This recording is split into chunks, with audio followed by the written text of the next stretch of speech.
Hi guys, welcome to tonight's episode of Rydes N Vybes. Tonight's episode is not sponsored. However, if you would like to sponsor an episode of Rydes N Vybes, feel free to reach out to me and we will make it happen. Tonight's guest is Carshow Customs. I know you guys, if you are not following Carshow Customs and you have not seen the work that he's doing, you must have been under a rock. Because let me just tell you something.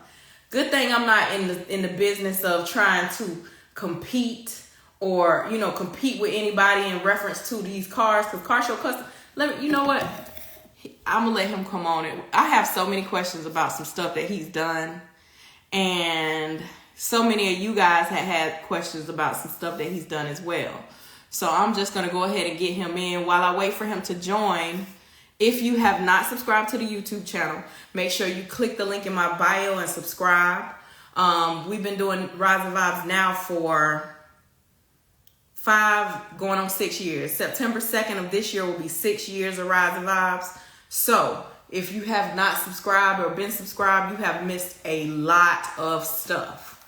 So, like I said, so many of you guys had,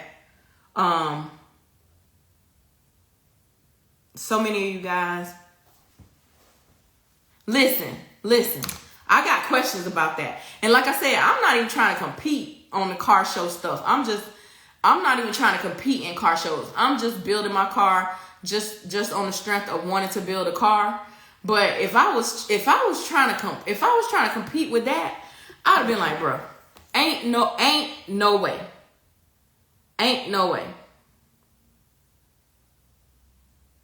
It's just ludicrous, the things that he has done when it comes to cars. So I can't even listen. Looking through that man page and looking at the stuff he's done, he's coming on now. Hey there. So like I said, while we wait for him to join, you guys go click the link in my bio.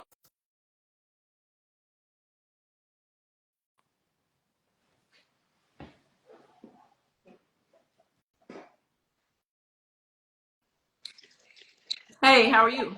How you doing? Listen, sir, let me say this. First I want to tell you, thank you for taking time out of your busy schedule to sit down. And I tell the guests, thank you for letting us get in your business a little bit. I'm not wrong with it. All right, so what I'll do is I'll first start off with one of my questions, and then I'll get right into the fans' questions. Well, maybe 2 of my questions, because I got questions about that. I got questions about that video I posted. Which one? The one telling people you was coming on the show. You know which one I'm talking about. Oh. So first, tell me how you got into cars. Honestly, I liked the cars, and I was too poor to pay somebody to do the work. Mm-hmm. So I was 16. I was fresh out of boot camp. I had did 2.5 years in a juvenile program, shooting my best friend. I got out. Mom, I was in the streets. Hustled up some money. I went and bought a 64 Impala. That was like my favorite car, my dream car. About 2 weeks later, my mom found out that I bought the car, and she tracked him down and threatened to put him in jail for selling a minor a car and some other crap.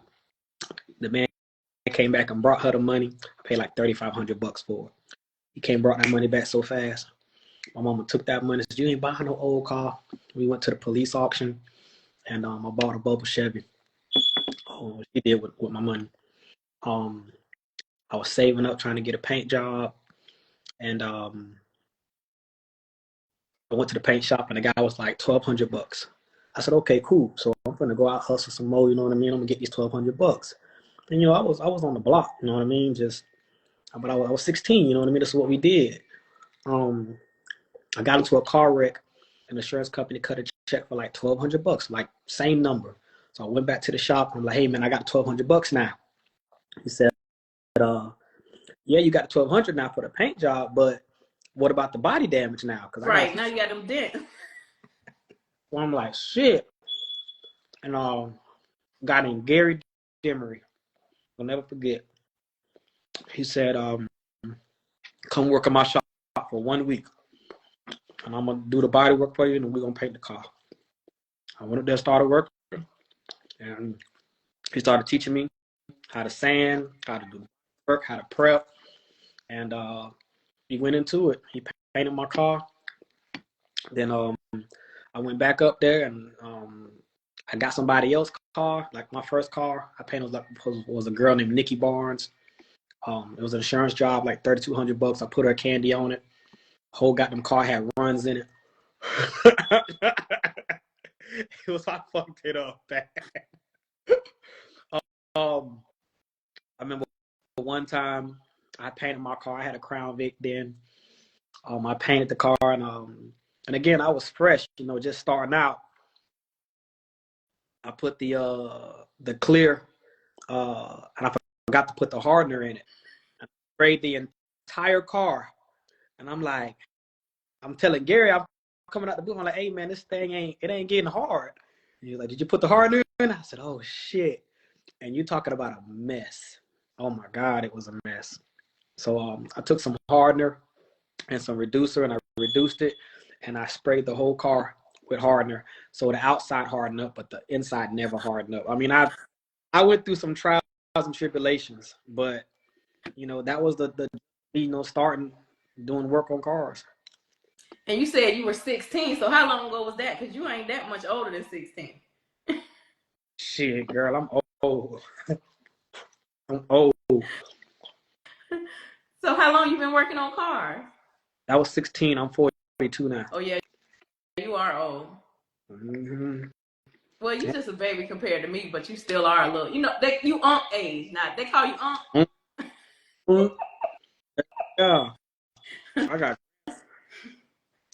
So just let me just tell you something. Mm-hmm. That video I posted, that wasn't my first time seeing it, but in case you don't know, I'm building a car, right? And I am not building the car to compete like in any car shows or anything. But when I seen what you did with that, I looked at that, I said, thank God I ain't trying to compete on nothing. Thank God. Thank you, Jesus. Let me just tell you. Because that thing is amazing. What gave you the idea to do that? How did you come up with that? With what? So was that a whole Gold motor? Gold Supercharger. Okay, so how did you come up with that? Basically, I don't do engine work. Okay. Yeah, I can put an engine in a car, but as far as like getting it running, I don't do engine work. Put it in there and send it to the guy. And that's the whole hold up. That I paid somebody to do my engine work, and they haven't touched a bolt on it. So I've been waiting, which we're going to court about it now. Right. But there's been a whole hold up. So as I'm just sitting here waiting, I'm just, let me go this, let me go that, let me go this, and I just continue to go through the motions of just, I keep gold plating everything, and I actually feel like I'm right now, so I kind of stopped. But the supercharger, I went through 4 motors. I started off with just a regular LS block. My homeboy said, no, you need to D-stroke it. I turned around and got a Thompson D-stroke block. Then they sent that back. I had a 4-liter charger. They said, oh, the supercharger is too big. You need to go to a dark block. So then I turned around and bought a dark block. Then the supercharger didn't fit. The pulleys didn't fit. So then I turned around and sent that supercharger back and went down to and I'm just like, I'm going through all these motions and I'm wasting so much money because, yeah, they took the old supercharger back, but I spent $12,000 on the supercharger. That's polishing. It was $10,000 for the supercharger and the pulleys, and then another $2,000 for polishing. Then I spent another $3,000 on gold plating. So I'm $15,000 into a supercharger. That it was ridiculous. Right. It was ridiculous. So when I'm spending all of this goddamn money on the supercharger, I'm like, this is too much money. So I turned around and while I'm sitting here waiting on them to do my new supercharger and get it, I said, well, I might as well go ahead and gold plate it. In order to gold plate a supercharger, it has to be fresh. like it can't be already powder coated, it can't be already assembled. So I've been waiting a whole year to get that supercharger because the parts that were coming in, um, I'm waiting for the parts. Um, Damn. I finally got the parts after a whole year of waiting. I waited a whole year. Right. Because I had to get raw parts that were not before it got assembled and everything. So I finally got it, sent it to my gold plater. He's like, man, are you serious? You want to do this? I'm like, yeah, you can't get nothing on the inside. You can't do this. Like, it has to be pristine condition, you know. So he's been out there struggling with it, but he got it gold plated. And it's headed back now to Whipple for them to do assembly. And then I should have it in about 2-3 more weeks. But it's just like Dollar Bill said, got too much time on my hands. And the money's just like, I'm like, I don't know what else to do. So I'm just doing shit because I got extra time to do shit. Extra time and apparently extra money. Shit. I'm scraping this shit together. Now I ain't gonna lie, this shit breaking me. I said, when I seen that, I said, Lord, thank you that I'm not competing in car shows, because baby, he done blew me out the water. If I was competing in a car show and you pull up, I'm just gonna be like, you know what? I'm just gonna take my toys and go home. Well, you know, this has been a long time. Like I was into like building like the fun cars, you know what I mean? The big wheels, Right. Corvette on 30s, the wide body on 30s. I think that Camaro's on 30s. The other Camaro on 34s, the T-top Camaro that we custom T-top, the box Chevy. Like I've always been into like building custom cars, but you know the game done changed now, and it's a lot more, you know, retro, a lot more just more OG style with a little bit of twist of custom. So I didn't really want to go too radical with the build. I just wanted to say like just put it together, right, and have it nice. Right. So for those that are not aware, tell us where you're located. Tallahassee, Florida. So you pretty much repping for Tallahassee. Like, you know, Tallahassee don't get like, that's not a good way to describe it. Tallahassee don't have a lot. Let me not say it that way either. What am I trying to say? I'm gonna say it like this. I'm gonna let you say it. Tallahassee, college city. So it's not your Miami, Orlando. Mm-hmm. So the money doesn't really flow here as much as it does in like Miami, Tampa, cities that have like NFL teams, NBA teams. You know, that makes a big difference on like the economy and the industry. Right. But I'm in Tallahassee. All the cars that I've done that were like big hits and stuff like that, they all got shipped. Mm-hmm. They all got shipped to me. Like, like she said, the little white girl LP, mm-hmm, she came from North Carolina, I think. She shipped her car in. We came and picked it up, started building it.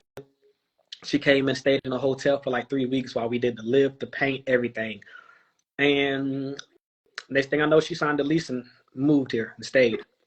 Like, hey, you know what I mean? So, you know, all the cars that we build, they'll pretty much ship them because it's easy now. It's not like you're limited to just your city or your painter. You know, I can ship a car from anywhere from 6 hours to me for about $250. Mm-hmm.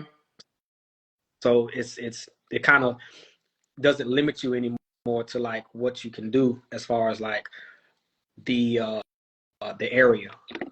All right. What's it's a 2-part question. What's your favorite part now about the car culture and your least favorite part? What's the part you love and what's the part you hate? The most part, the different flavors that people are coming out with, like they're applying a lot of pressure now these days. Frame off bills, just everybody just kind of doing their own thing. They're actually going more deeper into the builds that they're doing. They're not just slapping paint on cars and just coming out with it. They are actually restoring them. So I love that for the culture. The least favorite thing, hmm, them goddamn Crown Vics. Didn't you say you used to have a Crown Vic? I did, but you know, it's kind of like you start a car and you gotta go up from somewhere. But yeah, them goddamn. If the Crown Vic people on here, that's him saying it, not me. Hey, Cause I don't come for y'all. Cause I know right now I got I don't come for. um, and I haven't heard from him in 3.5 years. I don't know where it's got a. Them Crown Vic people will come for you. They don't play. They be coming deep, but shit. Look, and they listen. I be like, dang, the paint costs more than the car. The Yeah, rims cost more than the car. ain't really do be called. It's one here in Atlanta. Let me tell you something. And I think it's a girl. She ain't playing the radio. You hear me? She got the paint is nice. I think she got 4Gs on the car. That pink one, I think. I think it's pink. Yeah, I remember that. Yeah, she went in on that one. I ain't gonna lie to you. I ain't never seen it like went through it and look inside, but I done seen it pass. I'm like, dang, they got 4Gs on that Crown Vic. Jesus. Yeah, she went in. It made me proud, even though I'm not like a Crown Vic person. It made me proud that it was a girl. Oh yeah, Charger crew. I ain't gonna lie. Like how, everybody has their own thing, and everybody has to start from somewhere. Right. Everybody's gonna have 4G money. Everybody's not gonna have candy paint money. Everybody's not gonna be able to go out and buy a Rolls Royce or a Don't. You know what I'm saying? So I get it. And maybe I should have said that. I don't have nothing against them. I just really couldn't think of nothing else that I didn't like about the culture. Everybody got to start from somewhere. Just like I did. It wasn't affordable to go get a new car or a Benz or everybody has to start from somewhere. So. If you have not already, well, I think you said it. What is your dream car to build and to own?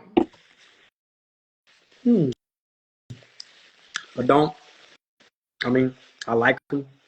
I like big cars. Out of all of my cars I got, from the Benz to the Rolls Royce to the Porsche to the BMW Grand Coupe, just the whole white fleet. I'm a 4-door car type of guy. And I mean, I'm always by myself. I don't ever ride people, but I just like 4-door cars. I don't like coupes. My next 2 builds that are coming up, one is going to be a Monte Carlo. I'm gonna do the damn thing on it. What year? Like 86 Monte Carlo T-top. That's what I got. Oh yeah. You in the game then. I'm literally just ordered the wheels. I got to call them back tomorrow and get the 4G on them. I'm trying to get them to cut me like a custom design. We're gonna do something. I'm trying to debate 26s by 12s or 28 by 12s. I just haven't made up my mind yet, but it's gonna be some real. It's going to show the new age work that I've already been doing. I've already been tubbing, cutting up, I've already been doing all of that stuff. But it's going to show the new age style of what we're doing now. So I'm gonna experience on that and go ahead on it. And then after I finish up with this donk build, I want to get a 70, 71, 70 Chevelle right around in that area. But I don't want to divert because I want to tub the shit out of it. I want to put the wheel all the way up to the back glass, and I want to do it. So it's gonna be the 2 next builds. Okay. So your as far as your dream car, you say you want to dump. What year? Oh, my 75. I'm a 75 guy. 75. Why 75? They have the best look of them. If it had to be a 75 or a 71, and they costed the same, I would go for a 75. But because the 71 is valued at more, then I would get a 71 if they were the same. But if they were, 75 guy all day. I like 3 of them, 75 guy. That's a good question. He said, what about the frame off versus not frame off that's going on now? Is it necessary to be noticed? It depends on what you're going for. It depends on the class that you're trying to be in. It depends on, what you're trying to go for. So if you got the money to do it and you're trying to make a statement, then do it. You know what I'm saying? If you're not giving a damn about that, you just want a nice clean car, stay in your lane. It's different strokes for different folks. Right. The thing about, and this is just from my point of view, 9 times out of 10, people don't even know why they're going frame off. They're just going frame off just because. If you don't have to go frame off, why spend that money? But like when I was talking to Mike, and this is just a popular saying now, it's car guys and it's guys with cars, right? Mm-hmm. So now people know that if you build a car, now you can get clout, right? A lot of these people, nobody even in their city know them. They ain't been known for nothing. Now they done built the car. Now they got some clout. Every time you look around, they're putting it on the internet. They want it to be filmed. They want it to be photographed. And they're just building the cars, not because they're a car guy, just because they're a guy with a car and they want to be noticed. Right. That's one of my biggest pet peeves with the car culture. Like, I mean, I understand that it's levels and it's classes and it's things like that, but a lot of people that got cars now that we see on the internet, people know these people in real life in their cities. Right. Nobody knew you. I mean, that's how it is. People going for the clout. That's how it is now. Attention is more than the money, And I mean, I've kind of been in the limelight for a long time. A lot of people know me, and if they don't know me, I'm positive they've seen the car that I built. I'm super positive because a lot of the stuff that we did, it hit the internet and it was pretty rampant. But I've kind of calmed down now. I do gotta go because I have to take care of something, and I come back in about 10-15 minutes. But I gotta make a phone call. That's important. But I love the interview.